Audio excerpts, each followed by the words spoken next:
Okay, I'm going to try to explain where I was having erroneous thoughts about this extending the spring and the amount of energy it would take by use of a work energy graph, but we'll come to that in a minute. We're going to compare two methods of storing energy in this spring. First of all, we're going to do a mechanical extension with a machine or our own energy or force. And we're going to extend the spring down to here and then down to there, which is two units of displacement, 2 feet. So we're going to mechanically do it and then let the spring go. It does work. And we're going to compare the amount of stored energy in this spring by mechanically extending it to the second method, which is to lift these weights up. One weight will lift 2 feet up to the start position and it will drop down to here, and then we'll lift the other second pound weight up to here and it will drop there. Same potential energy stored in the spring now, but the work required seems like you're going to get more work out of the spring, because if we lift 1 pound 2 foot a distance and put it on, you come down to here, and then we lift this pound to here, drop it down to there. We've done 2 times 1 pounds of work to get to here, and then we've done 1 pound 1 foot, which is a 1 pound of work to get down to here. So 3 foot-pounds of work to get the spring to here, but we should have 4 foot-pounds of energy stored. Well, we have got 4 foot-pounds of energy stored in the spring, so it seems like you're going to get more out of the spring than what you've put in to extend it by lifting these weights up. And you have to lift the first one 2 feet, because this is the position the spring will finish at, where it's going to be released to do its work. So the weights will be here. So to repeat the process, this is where we're going to start from. You would have to go 2 feet, and then this weight 1 foot. That's 3 foot-pound of work. But it should be 4 foot-pound of energy, because it's double the extension. It goes at the square. Double the displacement, the energy goes at the square. So let's work it out.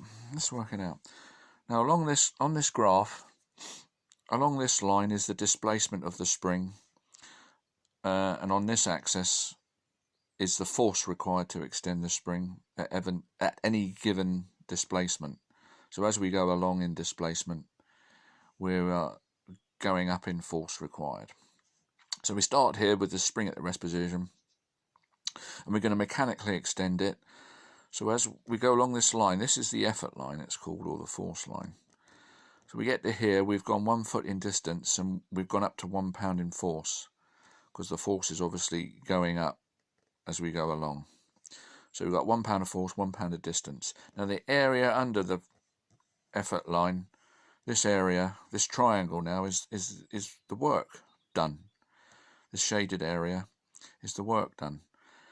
And you work out the work done by halving this square. If the square length was 2, times 2 is 4, half of 4 is 2.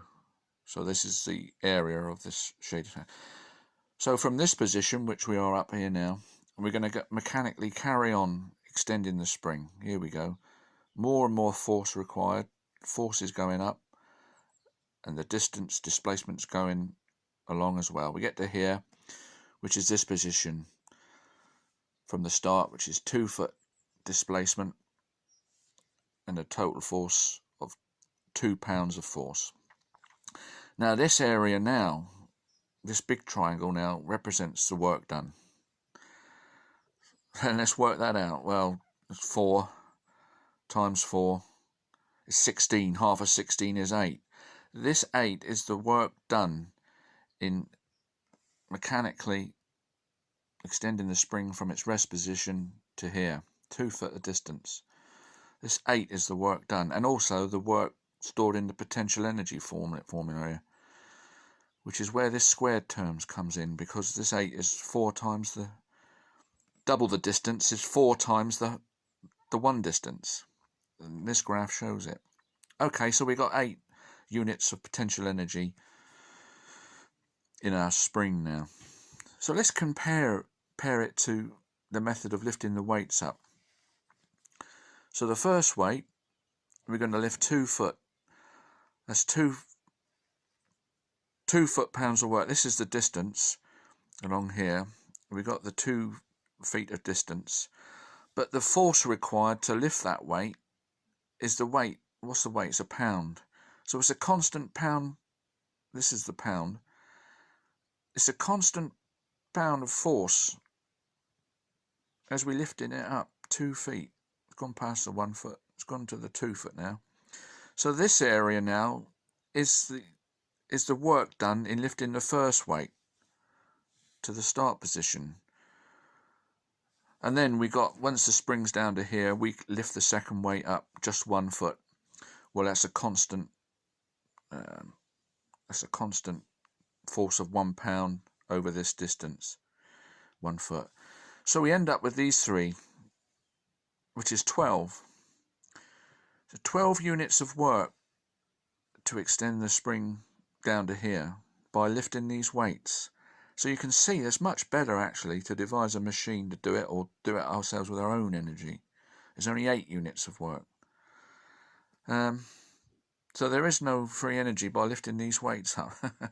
And this graph shows that. The work energy graph explains it quite well. I hope you can make sense of that. Thank you.